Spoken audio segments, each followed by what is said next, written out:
some people's genetic makeup predisposes them towards a higher stress response than other people? So the research on that says if your mom,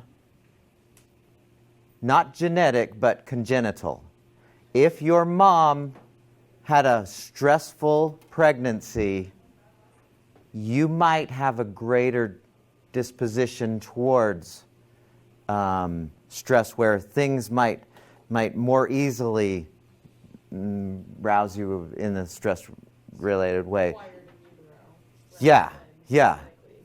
There's very few things that are genetically passed. If you actually, the experts who really know this say, yeah. But in the studies that I have seen say, for sure, if the mom has a really stressful, if you're a mom, you want to be as relaxed as possible. I know how hard that is, but you want to be as relaxed as possible for the well-being of your baby throughout their life, not just right at birth, but it's a full life thing where if it's bad during there, then it impacts them their whole life if they don't do something about it.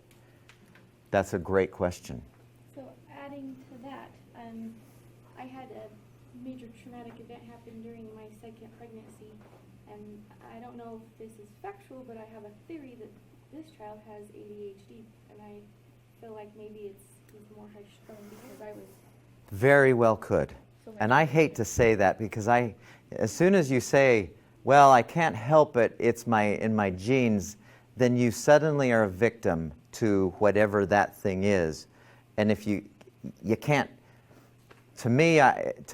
it seems to me if there's any chance that I can do something about it, I'm going to take that philosophy every chance I get. And we know some things are inherited, we know some things are congenitally created. So very well could be.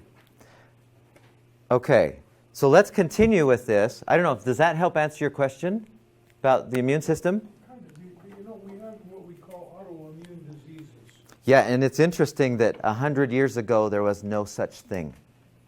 There were no autoimmune diseases prior to in fact, the doctors who studied this said the body would never deliberately fight itself, which is what's happening with most autoimmune diseases, which I think that's an interesting thing all by itself. But a year ago, all the platelets in my blood disappeared, and they said this is an autoimmune disease, and the name for it is they don't know what caused it. Yeah. Could it have been stress? Maybe.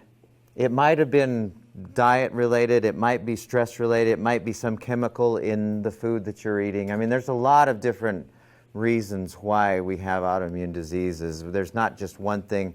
But here's my blanket statement about stress is, whatever it is that's going on that may not necessarily be stress related, stress makes it worse every time. Cancer.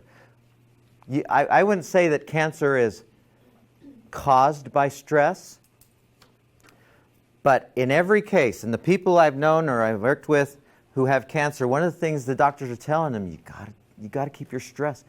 When somebody had AIDS, most of you don't remember when AIDS first started, and people would suddenly get cancer, this Kaposi sarcoma, they would get all these different opportunistic diseases because they had no immune system any longer. And so one of the things they told them right off the bat is, do not do anything that gets you this direction. Because they knew there was no immune system, and as soon as there's no immune system, amen to every opportunistic disease out. They die of the flu or pneumonia or this cancer that nobody was dying of when they were 30. What else could we put here? I remember one person said depression, yes? Extreme tiredness, good. Okay, so what would be the explanation for depression?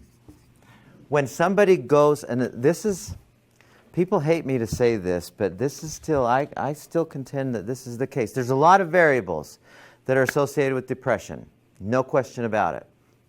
When somebody goes to the doctor and you're diagnosed with depression and you say, well, what is causing this depression? What does this doctor usually say? Here's what's wrong.